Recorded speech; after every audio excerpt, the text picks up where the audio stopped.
share your screen, please, when you're ready. Are we good? Brilliant. Yeah, we can see that, and we've got 2 minutes whenever you're ready to start. Cracking. So the aim of this project is to try and get a 3D velocity field across central South Island and the Southern Alps, marked with the Alpine Fault here. And one of the reasons we picked this area is because it's very heavily covered by InSAR tracks, as well as quite a dense network of horizontal GPS. So if I was to, so first off, we've taken the LOS velocities for each track. So here, positive is it involves a range increase for each of the four. 125 is quite messy. I'm not sure entirely why this is, but I think there's a lot of contamination from Kaikoura has fed into it, which is part of the problem we have with there, which has led to some quite large standard deviations on 3 of the tracks, up to about 10 millimeters per year. One exception is this ascending track here, though, which has very good standard deviations on the LOS velocity. That's more of around 1-2 millimeters per year. That's probably due to the vast amount more interferograms that went into this track than the other ones for our selection process. So what we've done is we've gridded these onto a 1 kilometer grid, and we've inverted every pixel that is overlain by at least 3 tracks into a fault parallel and to a vertical velocity. We've tried to constrain the fault perpendicular velocities by using the horizontal GPS fields. And along this black line here is where a GPS vertical velocity transect was carried out in the 90s. So to compare a profile along there with the GPS, so the blue dots are the GPS vertical velocities, black is what we've got from the InSAR. We can see from the first 30 kilometers or so that we get quite a good fit with the obvious corollary of these are fairly significant error bars.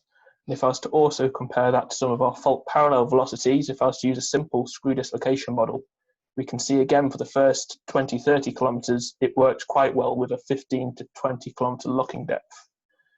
Okay, thank you. Brilliant, thank you very much for that. Any questions?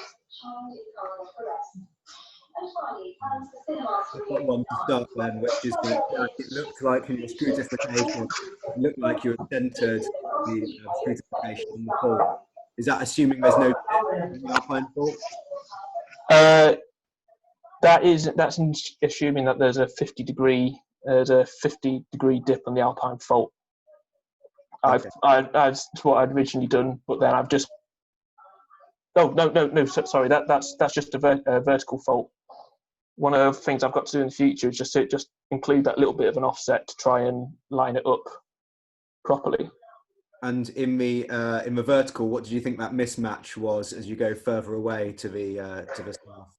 I suspect that's due to the fact that I've not done a great job at removing the long wavelength noise yet. So next step's going to be to use GACOS to do it. Right now, I've just used a linear APS filter, but I'm going to redo it using the LIC system because right now I've used my frames don't match up perfectly with the GACOS ones. So hopefully, once I've done that, we'll remove that quite well. So Alex Copley has actually got a related question, which it says, well, how close did you even expect to be able to match the GPS verticals in the 90s, and could there be some temporal variability in the vertical, real vertical definitions? I don't know. That's the only really vertical transect that they've done in that time. But if you look at the horizontals in this area, there's not been much variability in the horizontal rates. So if you move further to the north, then you've still got a large effect from Kaikoura.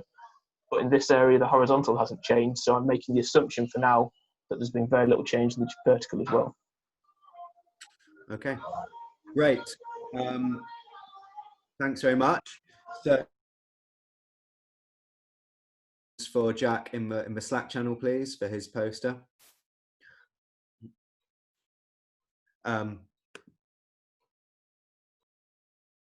Sorry, Tim was muting everyone and I think has just muted me for a second as well. So we'll move on then to our final poster, which is Chris Rollins. Chris, if you could share, please, whenever you're ready. Sure. Rich, you may be looking at an earlier version of the program. I think we have 2 more after this, but I don't want to mess you up, so that's fine. Oh, maybe I am. Yeah, it's going to be Faye and then Wendy.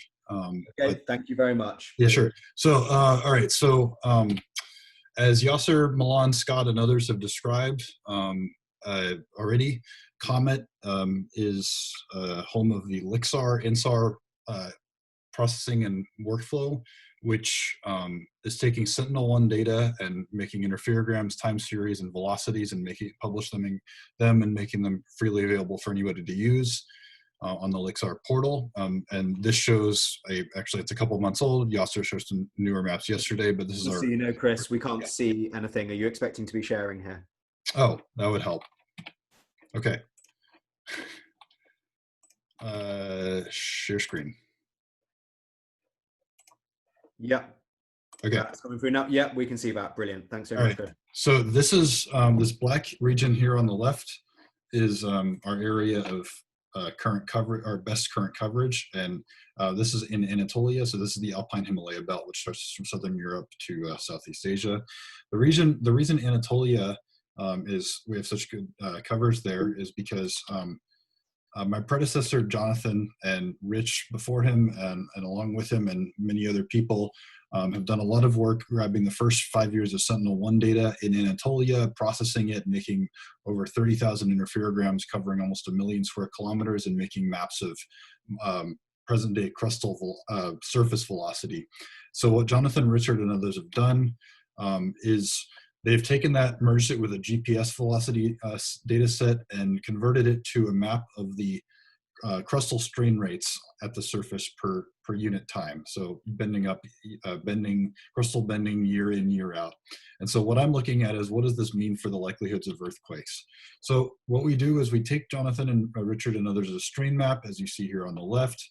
And what we do is we assume that those strain rates hold down to 16 kilometers depth, which is a good value for the locking depth of the North Anatolian faults from work by Iqbal Hussein and others. You can assume something about the rigidity of the crust. We just assume a constant shear modulus. And you can convert this to units of moment, which is basically earthquake size or earthquake potential, if you like. And this is a map, it's just a scalar function. This is a map of moment buildup rate.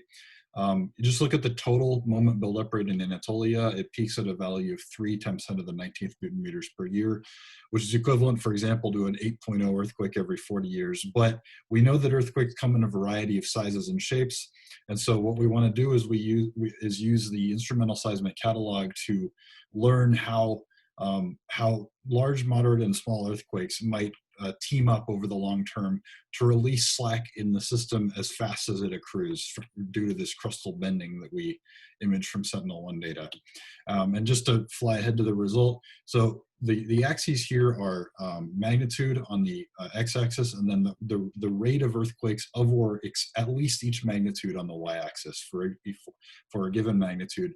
And this is the instrumental catalog that I just showed you. So we have the Erzincan earthquake of 1939, magnitude 7.8 up here. And somewhere in Turkey, once about every year, we have about a 5.7 or greater earthquake. And once about every 10 years in the instrumental catalog, we have a 7.0 or greater earthquake, somewhere in that big box. And then it goes up to the Erzincan earthquake at the top, as well as the Izmit earthquake, which was a 7.6. So we use this as a guide and develop a long-term earthquake likelihoods model. I can describe more about this in person, but it is fit to this and a couple of assumptions about the relative partitioning of earthquake sizes. And the weighted mean long-term earthquake model is this bold dashed line here. So you can see it as similar sort of rates of earthquakes, and you can read out the PDFs of the recurrence interval of earthquakes of each magnitude, as well as of the largest earthquake you might ever expect to see in this big box. So thanks. Brilliant. Thank you very much, Chris. Okay, so I think we've got time maybe for just one quick question. So Iqbal got in there with fastest finger first. How does the strain concentration on the North Anatolian fault affect the likelihood model? So yes, the density, the magnitude of strain, the more strain on this, the steeper the velocity gradient across this, the more earthquake potential builds up over time. It may average out spatially to kind of be the same as long as you look at a large enough area, but we're actually looking at that right now. So yeah, it's important to get to resolve the strain field as well as possible, which is why this part of why this work of Jonathan, Richard, and others, and Ekbal, and before that is such a contribution. By the way, this was accepted in GRL today, this morning. So. Great. Thank you very much, Chris. So I think we're going to move on. So again, more questions for Chris in the Slack, please. And yes, apparently I'm working off an old version of the agenda. So we have up next Faye. If Faye would like to share her screen.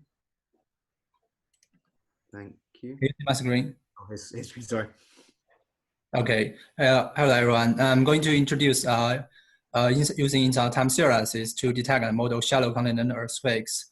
Due to some fundamental limitation of InSAR observation, such as decoloration and atmospheric noise, only certain earthquake can be seen on single interferogram. Here, we apply InSAR time series over Iraq border area as the study case, processing 5 years known data and combine two descending track and ascending track and descending tracks. Here we can see that a large 7.3 earthquake happened in 2017 and later caused many aftershocks. We take 3 aftershocks. The magnitude of these are 6.3, 6.0, and 5.6. We find that InSAR time series can help improve the detectability of earthquakes. The first figure A and figure B shows the earthquake detected by single interferogram and also seen on the InSAR time series. The two dash green line shows a large 7.3 earthquake and the 6.0 earthquakes. The second example shows a 5.6 earthquake is not detected by the single interferogram, but the offset can still observe in the time series. Here, also with only 7 observations, we see the offset both the 6.3 earthquake and the 5.6 earthquakes. And use this advantage, we model the seismic circle surface displacement by this equation. Here we only consider the large per seismic deformation from the 7.3 and model all the other small earthquakes simultaneously due to their close in space and time. The reconstructed interferogram shown here, we can see that the reconstructed interferogram not only improve the detectability, but also make the interferogram much more cleaner and more close to the modeling result. The last, we model the earthquake by the GBS inversion software, and we currently only do the 6.3, 5.6 earthquake, and we can see that the reconstructed interferogram achieved more close to the seismology observation, but also have the narrow confidence interval. And the rest of other 2 earthquakes, due to the lack of coverage, we're reprocessing the data right now. So we may hope to achieve the similar results from this earthquake. So thank you for listening. Great, thank you very much, Faye. That's really interesting work. Are any questions for Faye? I've got one to start then, which is, currently it looks like you're doing everything on a pixel by pixel basis. Is there anything to gain by imposing any kind of spatial constraint on relationship between nearby pixels, do you think? Yeah, I'm thinking of it, but currently the pixel by pixel method is quite useful. So I'm thinking about using the spatial filtering to do so instead of by the constraint, I think, yeah. Okay. Great, thank you. Any other questions for Faye?